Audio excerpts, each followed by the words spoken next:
James, you home? Yo, what's up? What is happening, man? How's it going? Come on in. What do we have right here? This is our house. And as you can tell, it's not really lived or livable yet, but we're supposed to be in here in about a week and a half, so it's go time right now. Wow, show me around, man. Yeah, so right here is the living room. This is the kitchen, although there's nothing here. You wouldn't know it's the kitchen if the fridge wasn't there. We've got custom cabinets and all that kind of stuff coming on soon. And this right here is a closet. Actually, it used to be the bedroom closet, but we cut it open here and then we patched up the wall in the back because we're going to use this as a pantry. We're just stealing spaces from different areas of the house. What's your plan of attack creatively? Like, how are you going about this? Well, this house is a 1930s house, and we wanted to really open it up because of the age. All the rooms were closed off. Even one of the dining rooms was closed off. The whole kitchen was closed off, so we had to blow open walls, and we just wanted to make it a big, open, bright concept. So right here, we got a bedroom that actually is more like a dining room. We got my wife Tessa here. And there used to be a wall here where a stairway used to be, a full wall. And we actually ripped the whole wall out, and we're gonna put railings here so that it just feels like a much bigger room.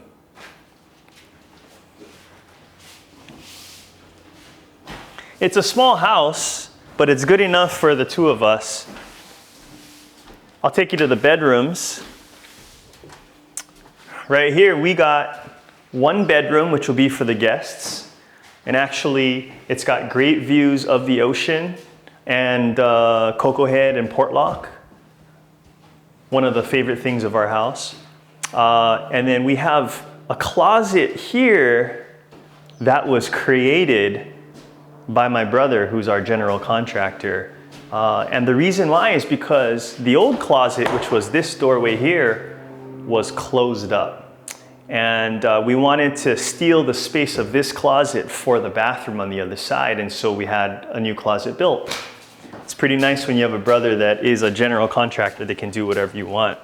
So real estate-wise, James, somebody could buy a brand spanking new house, but why would somebody want to buy a place like this that's older, beat up?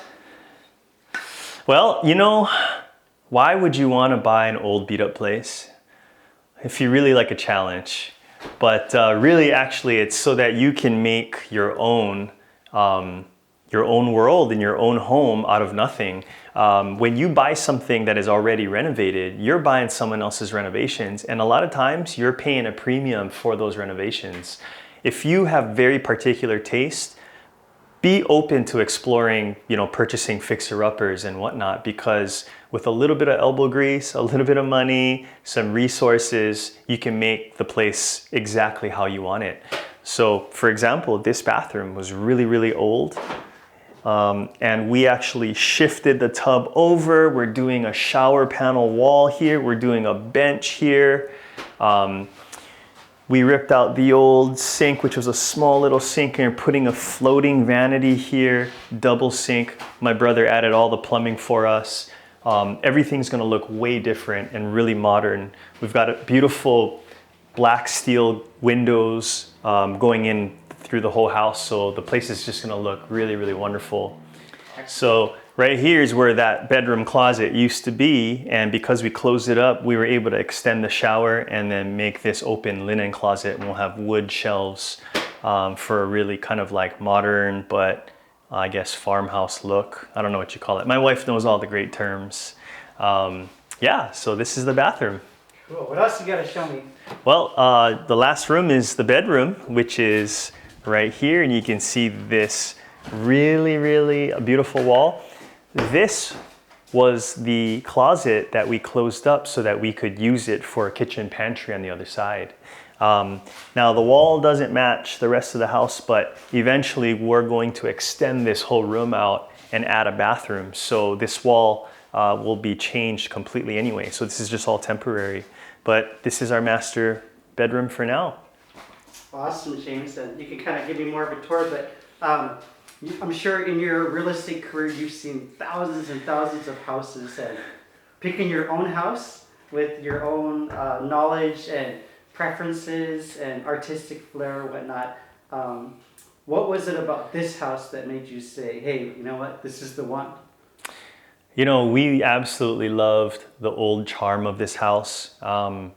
This house was built in 1930s, like I mentioned before, and you can see little architectural nuances that are just really unique to Hawaii and that era. You have this single wall construction with the T111 boards, you know, the vertical boards, and then you have all this fantastic trim along the ceilings and the corners, and I love that crown molding.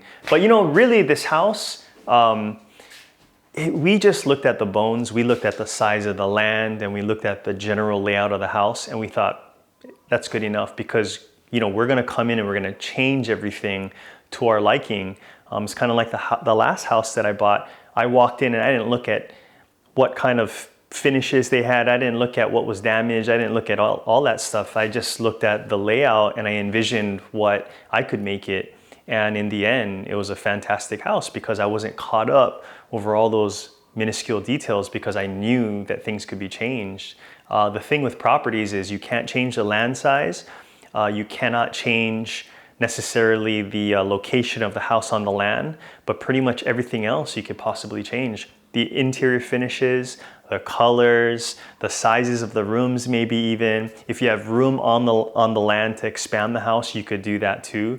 There are a lot of different things that you can do, so don't get stuck thinking in a box when you're looking at a property, especially if you have a lot of different needs that are very specific. Cool. Maybe you can show me outside, and on the way, what's one last thing you want to leave us with? Well, I mean, so as we go outside to see actually the best part of this property, you know, I think people really should know that in Hawaii, the real estate market here is really tight, and it's pretty slim pickings right now. And so you really have to look at things with an open mind, or else you're not going to be able to find what you want. Most people come to the table with a dream and they have all these specifics in their minds, and then they go look for those properties that fit that, and it's like fitting like a square peg in a hole. It just is not going to fit. But if you're willing to kind of notch out that hole to a square fit so you can fit that square into a square opening, then you're going to have a lot more options out there.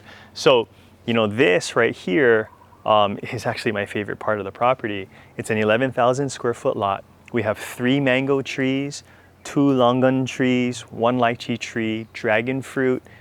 Are they trees? Are they bushes? I don't even know. Dragon fruit vines. We have a grapefruit, a breadfruit tree in the front, guava. But really, the thing that I loved about this property is that it allowed us to just kind of let our dog run around. And eventually, I'm going to build a second house in the back, someplace for my parents to age in when the time comes. I've got to take care of mom and dad, right? So this is the dream. We're never going to move from this property, and that's especially why we decided that we could buy a fixer-upper. You know, we're never going to move, so we can dump all of our resources into this property, and it'll be totally worth it. So we found the forever property.